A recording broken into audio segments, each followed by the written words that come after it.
Olá meninas, boa noite, tudo bem com vocês? Espero que esteja tudo bem. Bom, vamos dar continuidade hoje à nossa terceira aula da disciplina Educação e Infância, né?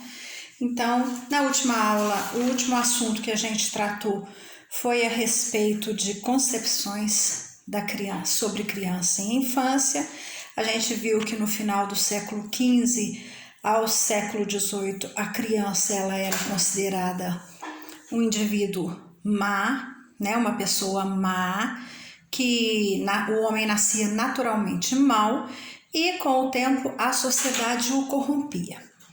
Aí vem o John Locke e diz o seguinte: a criança ela é diferente de adulto, né?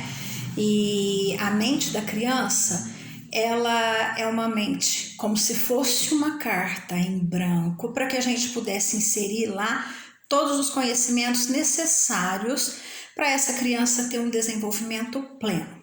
A gente sabe que as crianças trazem de casa uma vasta experiência, né? Uma vasta bagagem, seja ela boa ou negativa, mas assim, ali na sua cabecinha é como se tivesse um resíduo em branco para que a gente fosse inserindo ali todos os conhecimentos necessários.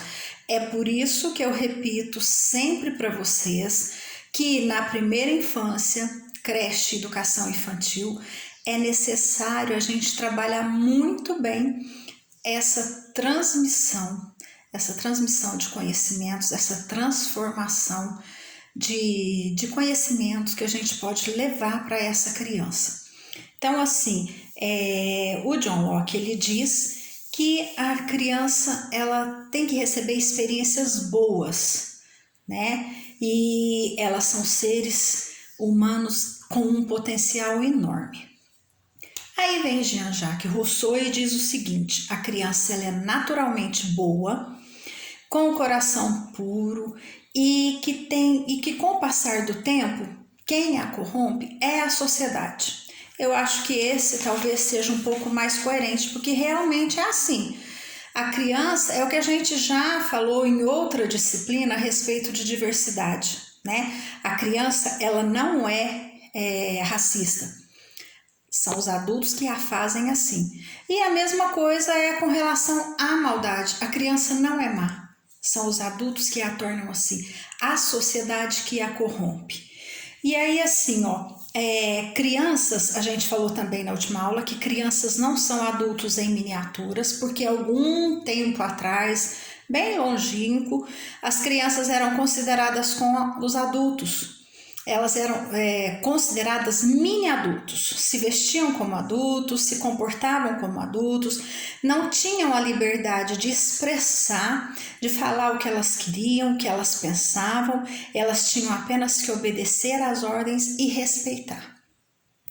Aí, Locke e Rousseau definem o papel da educação a partir de um ambiente apropriado que possa garantir o desenvolvimento pleno dos processos mentais, perceptivos, cognitivos. Isso é uma coisa que eu já falei em outras aulas e eu vou repetir novamente. E vocês que já fazem parte do ambiente de creche, educação infantil, através de estágio, monitora, vocês já perceberam que as salas de educação infantil da primeira infância são salas totalmente coloridas, totalmente decoradas, né? Por quê? Porque nessa fase a criança não sabe ler.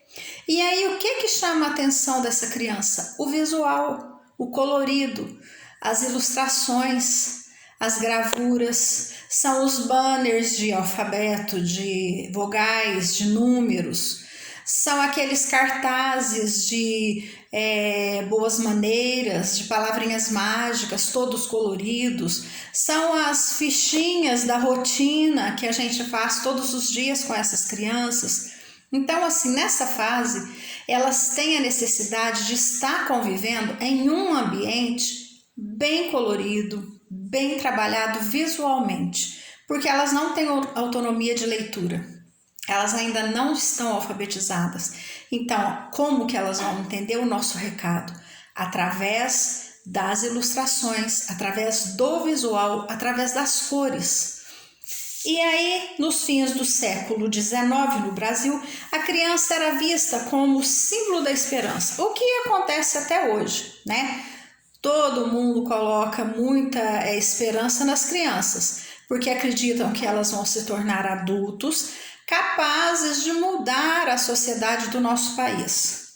No século XXI, diante das dificuldades socioeconômicas, a educação tem um papel fundamental para garantir a potencialidade das crianças. Então, assim, esse foi o último assunto que a gente falou na última aula, tá? Aí hoje nós vamos começar com alguns assuntos diferentes e bem importantes, não menos importantes do que os que a gente viu até hoje. A criança e a infância sob os olhares dos campos do conhecimento. Então, assim, quais são esses campos dos conhecimentos? Primeiro, no campo sociológico. A criança precisa ser preparada para garantir as condições de existência na sociedade. Escola e família são as instituições fundamentais. Quem diz isso é Durkheim. Durkheim é um estudioso, um filósofo, que ele dizia isso.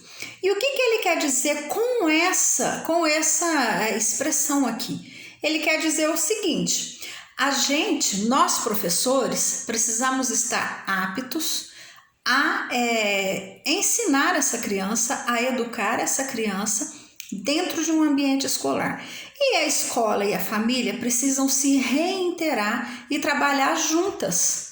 Por quê? Porque a gente sabe que toda criança tem a sua diferenciação e a sua particularidade. Cada criança vai trazer características diferentes para a escola.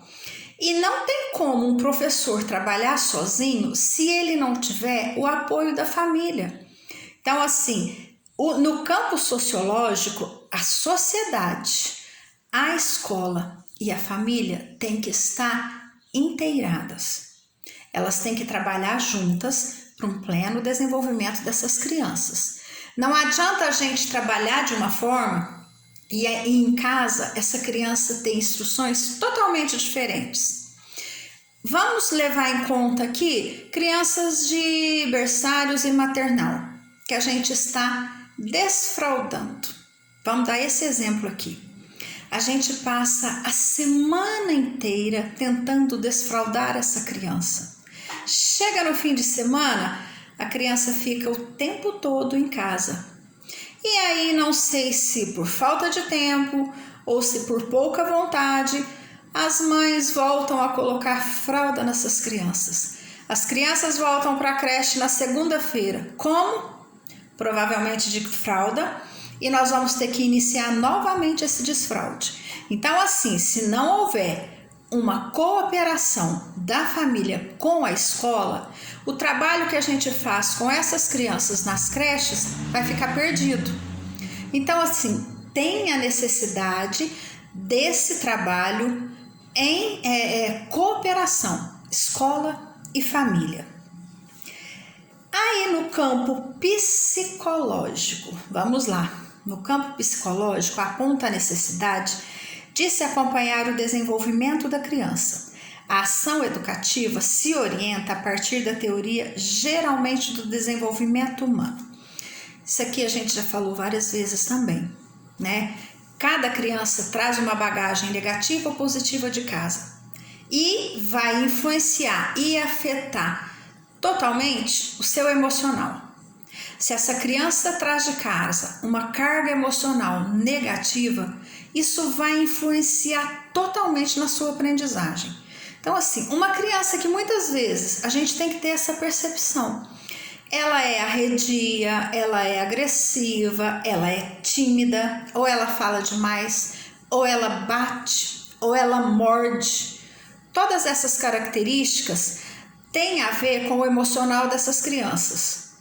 E esse emocional, ele não é feito e catalisado ali na creche. Ela vem de casa com isso. Uma criança que mora em um ambiente tranquilo, onde os pais se relacionam bem, onde os pais não gritam, onde os pais são tranquilos, as crianças chegam na escola totalmente tranquila. não vão dar trabalho nenhum. Uma criança que convive com uma família onde tem muitas brigas, problemas de relacionamentos, muitos xingamentos, muitos palavrões, muitas agressões, essa criança vai chegar na escola com toda essa bagagem. Ela vai se achar no direito de bater no amigo, porque muitas vezes vê o pai bater na mãe ou a mãe bater no pai. Ela vai se achar no direito de gritar com o amigo e até mesmo com o professor, porque na casa dela só se fala assim. Pai grita com mãe, mãe grita com o pai e os pais gritam com a criança. E a criança aprende a responder gritando para os pais. Ela vai chegar na escola assim. Muitas vezes a criança vem para a escola naquela fase e com aquele hábito da mordida. O que acontece? Muitas vezes é uma fase bonitinha, gostosa, né? Que a mãe vai brincar com a criança dá aquela mordidinha na bochecha, a mãe vai e morde a criança. Morde com força, porque não resiste aquela bochecha gostosa, aquele bracinho fofinho. A mãe pensa que está brincando com essa criança. Essa criança vai chegar na escola, vai se achar no direito de morder os seus amigos. Então, assim, todas essas situações que a gente vive dentro de uma sala de aula, nas creches, têm que ser analisadas porque elas vêm de casa. Tem a fase das crianças de morder, mas assim, geralmente tem alguma consequência de algum probleminha, de algum desajuste que acontece em casa. Então, assim, o campo psicológico é um campo, gente, que a gente tem que ter muito cuidado. A gente tem que tratar com muita delicadeza, porque é o que eu disse para vocês, é uma fase onde a gente vai preparar essa criança para a vida toda dela. Então, assim, na educação infantil, a gente tanto pode preparar muito bem essa criança ou levar essa criança a ter um trauma que ela vai carregar para a sua vida toda. Professor de educação infantil tem que ter um preparo, tem que ter uma sensibilidade muito apurada. Gente, não é brincadeira. Eu falo assim, eu trabalhei em uma creche em outra cidade, eu tive a oportunidade de ver muitos casos de crianças sendo subjugadas por monitoras, sendo maltratadas por monitoras na hora de dormir. Eu falo que essa é uma questão muito séria. É uma questão muito séria, tanto que na época que eu trabalhei nessa creche, eu falava para os meus filhos que se eu precisasse de deixar meus filhos na creche, eu não deixaria devido ao que eu via onde eu trabalhava. E eu, sendo uma funcionária seletista, eu não tinha voz ativa para fazer algo além do que eu pude fazer. Até porque não era da minha instância e nem era da minha sala. Eram outras situações que eu percebi e sabia que acontecia. Uma outra amiga minha, que era efetiva e trabalhava lá, eu entrei em contato com ela, pedi para que ela fiscalizasse e desse andamento com a direção, com a coordenação, porque não estava certo. Crianças sendo sufocadas ali com o travesseiro para forçar a dormir. Gente, a hora do sono é regra na creche, mas tem criança que não consegue dormir. Não é à toa que tem a sala de vídeo. Criança não quer dormir? Põe um vídeo para ela assistir, até dar o soninho. Não tem essa de ficar maltratando criança. Essa criança maltratada na hora de dormir, aquele negócio, se você não dormir, vai parecer um monstro. Esse negócio de colocar medo, terror em criança, gente, isso é muito sério. Vocês que vão trabalhar com educação infantil futuramente, já trabalham, cuidado com essas posturas, cuidado com o que vocês veem. Por quê? Porque nós educadores, se nós formos omissos com relação a essas situações, nós estamos sujeitos a multa, a pena e corremos o risco de perder nosso diploma. por conta disso. Não é nem porque a gente faz, é porque a gente sabe que acontece e não toma nenhuma atitude. Então, assim, a gente tem que tomar muito cuidado com essas situações. E também não fazer isso com os nossos alunos. São alunos que já têm problemas em casa, são alunos que já trazem uma bagagem negativa de casa, aí vai na escola e ainda recebe um tratamento assim, né? Então, assim, o psicológico é um dos campos mais sérios e mais importantes para a gente trabalhar numa educação infantil. Aí vem um estudioso super famoso, vocês já devem ter ouvido falar muito nele, Jean Piaget, e diz o seguinte: a criança, ela se adapta sempre de modo mais sólido e complexo, mais firme e mais difícil. Isso é o que Jean Piaget diz. E ela aprende à medida em que ela se desenvolve. O conhecimento da criança ocorre de dentro para fora. Ele diz o seguinte: a criança chega na escola e ela vai aprender de acordo com o conhecimento que ela está trazendo dentro dela, com o conhecimento que ela vai conviver ali no dia a dia na escola. Então, assim, o Jean Piaget tem essa fala: a criança aprende e o seu conhecimento vem de dentro para fora. O que ela traz com ela vai se juntar ao conhecimento que ela vai conviver ali naquela sala. Aí vem outro estudioso tão famoso quanto Piaget, que vocês também já devem ter ouvido falar muito nele, Vygotsky, e diz o seguinte: a criança é um ser que aprende a se desenvolver na interação com outra pessoa com mais conhecimento, mais experiente e com o seu meio sociocultural. Então, o Vygotsky vem e diz o seguinte: a criança, ela tem a capacidade de desenvolver seu conhecimento a partir do momento que ela vai se interagir com outra pessoa, com outra criança que tem um conhecimento e uma experiência maior que a dela e com o meio que ela vive. Naquela escola que ela vai conviver, no meio cultural, no meio da sociedade, no meio da família. É assim que Vygotsky diz. Aí vem o campo pedagógico. E no campo pedagógico, Piaget volta a dizer o seguinte: o efeito das práticas pedagógicas dependem de um processo de assimilação. Prestem bem atenção nisso. Assimilação. A criança assimila o exterior a partir de seu conhecimento interior. Está só repetindo a fala que a gente falou ali no começo. A criança vai externar e assimilar o conhecimento a partir daquilo que ela traz dentro de si, juntamente com o que ela vai conviver ali no meio exterior. Aí vem o Vygotsky que diz assim no campo pedagógico: há uma distância entre o conhecimento real e o conhecimento que a criança traz. Também acho que vocês já ouviram falar isso.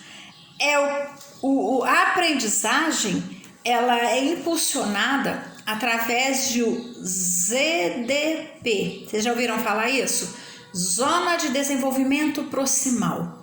Ele diz que a criança se aproxima de outra para captar os conhecimentos e ela vai se inteirar e vai ter um conhecimento da realidade e juntando com o conhecimento que ela tem. Esse é o pensamento de Vygotsky. Aí vem o campo psicanalítico. O campo psicanalítico, ele produz um conjunto de princípios acerca da infância, ao revelar a construção psíquica de cada elemento, dependendo dos acontecimentos vivenciados, das ideologias e das diversas influências sociais. Isso aqui é muito parecido com o campo socioemocional, né?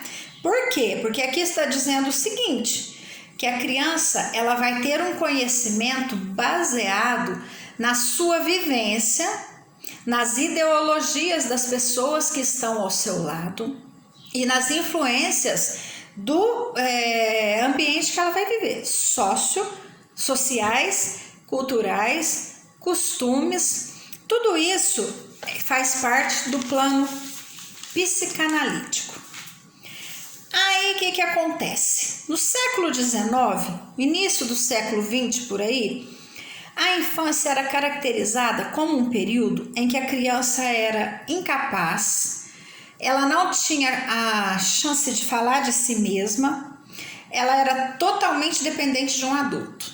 A gente já falou a respeito disso, nós estamos repetindo isso aqui mais uma vez. Então, assim, no início do século XX, a criança ainda era muito aquela escola tradicional que o professor falava e a criança ouvia.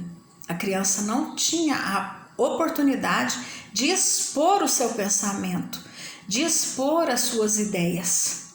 Pensa bem que triste, né? Hoje as crianças são tão ativas, as crianças têm hora que fazem cada pergunta pra gente que a gente fica sem entender de onde que elas tiraram aquilo.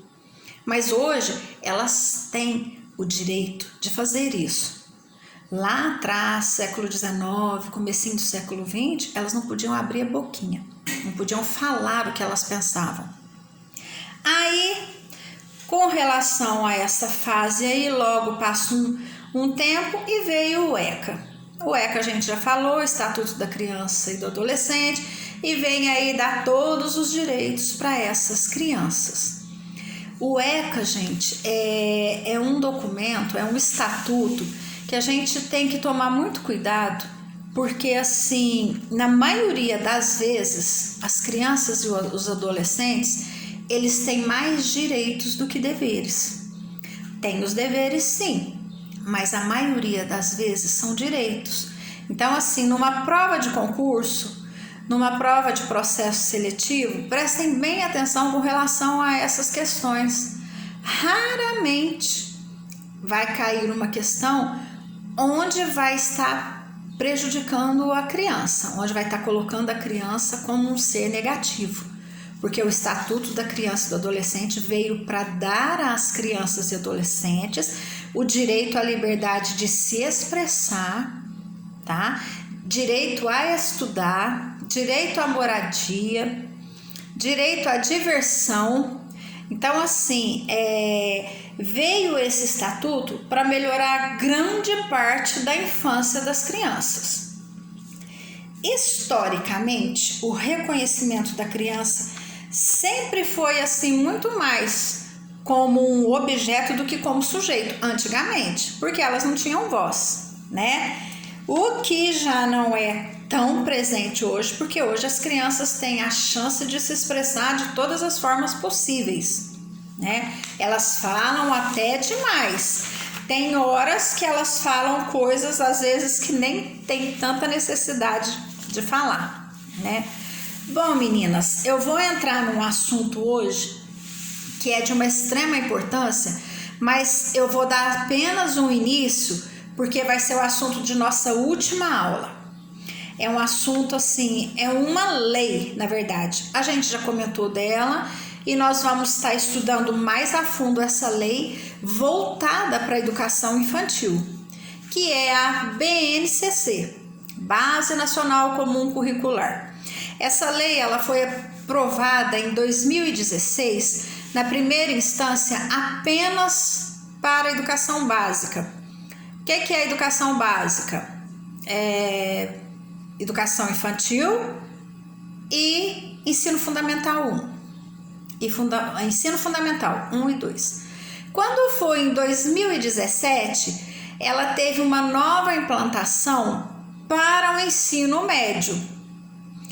E aí teve uma parte dessa lei que dizia o seguinte: todas as necessidades, todos os artigos, todas as leis que estavam previstas nessa Base Nacional Comum Curricular teriam que estar em atividade até o final de dezembro de 2020. Mas assim, a gente já vem trabalhando essa BNCC desde 2019. 2019 eu tinha uma sala de educação infantil e a gente trabalhava com o sistema positivo e toda a apostila foi montada em cima da BNCC. Esse ano, no início do ano, eu já peguei umas séries iniciais, primeiro ano. O nosso planejamento, o nosso plano de ensino que a gente montou para o ano de 2020, das séries iniciais dos primeiros anos, nós reunimos as professoras e montamos o nosso plano de ensino em cima da BNCC. Hoje não tem como a gente trabalhar fora da BNCC.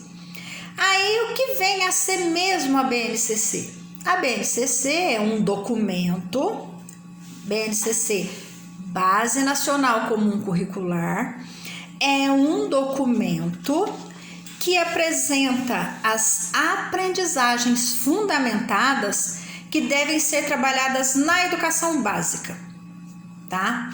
E assim, hoje já tem essa definição, foi antes da implantação da BNCC para o ensino médio, porque hoje até o ensino médio tem que acompanhar a BNCC.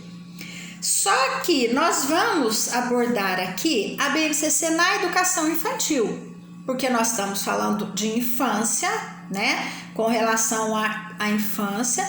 Então, nós vamos trabalhar a BNCC nessa aula voltada para a educação infantil. E assim, para a educação infantil, a BNCC é uma síntese dos conhecimentos, saberes, valores produzidos que todas as crianças brasileiras que frequentam creches, escolas de educação infantil, ensino fundamental e ensino médio têm o direito de se apropriar dessa base. A educação infantil principalmente, porque começou com ela, né? Então assim, a BNCC ela é um documento que ela estipula 6 direitos de aprendizagem e desenvolvimento que devem ser efetivamente assegurados para todas as crianças da educação infantil, para que elas possam se desenvolver plenamente. Além desses direitos, existem outras coisas que eu vou deixar para estar falando na próxima aula e vou começar a falar um pouquinho desses direitos que as crianças têm na educação infantil dentro da BNCC. Então, quais são esses direitos que as crianças têm segundo a BNCC? Conviver, brincar, participar, explorar, expressar, conhecer-se. Eu vou repetir porque é questão de atividade avaliatória. Quais são os direitos de aprendizagem e desenvolvimento que é efetivamente assegurado às crianças de educação infantil? Conviver, brincar, participar, explorar, expressar, conhecer-se. Nós vamos falar de um por um para ficar mais fácil para vocês entenderem. Porque é simples, as próprias palavras já dá para a gente imaginar o que quer dizer esses direitos. Então assim, o primeiro direito que a criança da educação infantil tem na BNCC é conviver. Democraticamente, essas crianças têm o direito de conviver com seus amigos, de conviver com seus colegas, utilizando a sua linguagem, utilizando o seu conhecimento, através dos conhecimentos que ela tem, das suas singularidades e as diferenças entre elas. Então, assim, ela vai conviver usando toda a sua particularidade e dividindo os seus conhecimentos com as outras crianças. Então, ela tem o direito de conviver. Primeiro direito. Segundo direito, brincar. Gente, isso é uma coisa muito séria que muitas vezes eu já trabalhei vários anos com a educação infantil e muitos pais não aceitavam a ideia de que para a escola tinha que ter horário de parque, horário de brinquedo, brinquedoteca. Eles achavam que as crianças tinham que ser alfabetizadas só. A gente sabe que muita coisa adiantou com relação à alfabetização, à educação infantil, mas toda criança tem o direito de brincar. Na educação infantil, sim. Não é à toa que tem 2 dias de parque, um dia de brinquedoteca, o dia da sala de vídeo. Isso é necessidade da criança e direito que ela tem de desenvolver cotidianamente essas formas e de diferente maneira de aprender. Porque uma criança aprende brincando, ela aprende a se socializar, ela aprende a dividir, ela aprende a se concentrar quando ela está escutando uma história, ela aprende a se manifestar quando ela está dançando, cantando. Então, esse é o segundo direito da criança na educação infantil, segundo a BNCC. Terceiro direito, participar. Ela tem o direito de participar de todo o planejamento que o professor faz dentro da sala da educação infantil. Ela tem direito de participar de danças, de rodas, de brincadeiras, de usar os materiais. Ela tem direito de desenvolver as suas linguagens com música, com gestos, com brincadeiras. Tudo isso está no terceiro direito, que é participar. O professor precisa levar as crianças a participarem de todas as atividades que ele realiza dentro da sala de aula. Aí vem o quarto direito da criança, segundo a BNCC: explorar. Essa é uma fase, gente, onde eu já disse para vocês que a criança tem uma necessidade enorme de explorar. Haja visto que muitas vezes a gente coloca um brinquedo na mão de uma criança, o que ela faz? Ela destrincha esse brinquedo inteirinho. Ela desmonta para poder montar, muitas vezes não consegue, mas essa é uma necessidade que ela tem de exploração para conhecer. Ela quer saber o que tem ali dentro, ela quer saber o que formou, ela quer saber como que a rodinha foi encaixada, ela quer saber o que tem dentro da boneca, ela quer saber como que tira o braço da boneca. Tudo isso são situações de exploração e nós, professores, temos que propiciar isso para as nossas crianças, principalmente na educação infantil. Quinto direito de aprendizagem e desenvolvimento que deve ser efetivado na educação infantil, segundo a BNCC: comunicar-se. Nós temos que dar chance dessa criança expressar através da fala, através da música, através de gestos, todas os seus conhecimentos, as suas necessidades, as suas alegrias, as suas angústias. Muitas vezes a criança, ela se manifesta a angústia, o medo que ela tem, a ansiedade, através de uma dança, através de uma música. Nós temos que propiciar esse momento de comunicação das crianças entre elas mesmas, porque elas se entendem muito bem, né? E o último direito é conhecer-se.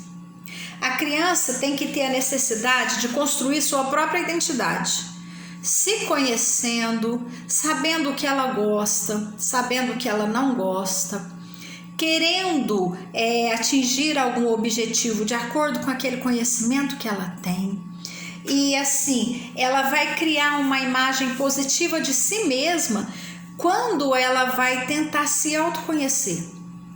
Aí assim, tem várias atividades para a gente estar trabalhando esse conhecer-se com a criança. São aquelas brincadeiras de interações, né? A gente coloca um desenho lá na lousa, um menino, uma menina. A gente pede para que que as crianças se interajam, decorando a roupa do menino, a roupa da menina, como que é o cabelinho, e assim ela vai se conhecer e conhecer o amigo, vencendo todas as barreiras de preconceito. Essa é outra maneira de trabalhar o preconceito no momento de se conhecer, tá bom? Bom, meninas, a nossa aula de hoje fica por aqui. Eu vou encerrar com os nossos direitos de aprendizagem das crianças segundo a BNCC.